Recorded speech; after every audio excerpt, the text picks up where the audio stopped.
இன்றைக்கி நம்ம பார்க்குறது ரைஸ் மலாய். கரெக்டாக தான் கேட்டிருக்கேங்க. ரைஸ் மலாய் ஒரு கப்பு ரைஸ் ஒரு 2 hours ஊற வச்சுட்டு அது ஒரு மிக்ஸி ஜாரில் போட்டு நல்லா தோசைமா பதத்துக்கு வழுவுன்னு அரைச்சிக்கோங்க. அதை தோசைமா கரைச்சி ஊற்றுற மாதிரி தான் இருக்கணும் அந்த கன்சிஸ்டன்சி.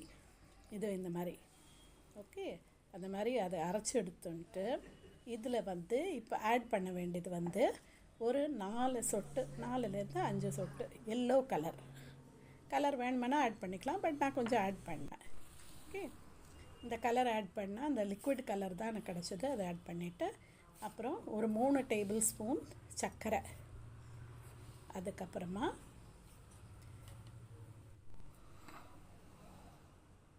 ஒரு 1/2 கப் பால், சின்ன கப்பு 1/2 கப் பால், அதே கப்பில் 1/2 கப்பு தயிர், அதுக்கப்புறம் அதே கப்பில் 1/2 கப்பு துருவின தேங்காய். உங்கள்கிட்ட ட்ரை கோகோனட் பவுடர் இருந்தாலும் போடலாம். அது போட்டால் ஒயிட்டாக ஒரு மாதிரி கலர் நல்லா வரும். இது நான் துருவி போட்டதில் கொஞ்சம் ப்ரௌனிஷாக வந்துடுது எனக்கு கடைசியில். அதுக்கப்புறமா 1/2 டீஸ்பூன் ஈனோ சால்ட். உங்கள்கிட்ட ஈனோ சால்ட் இல்லைன்னா பேக்கிங் சோடா போடலாம். பட் நான் யூஸ்வலாக ஈனோ சால்ட்டு தான் யூஸ் பண்ணுவேன். போட்டு எல்லாத்தையும் நல்லா கரைச்சிக்கணும்.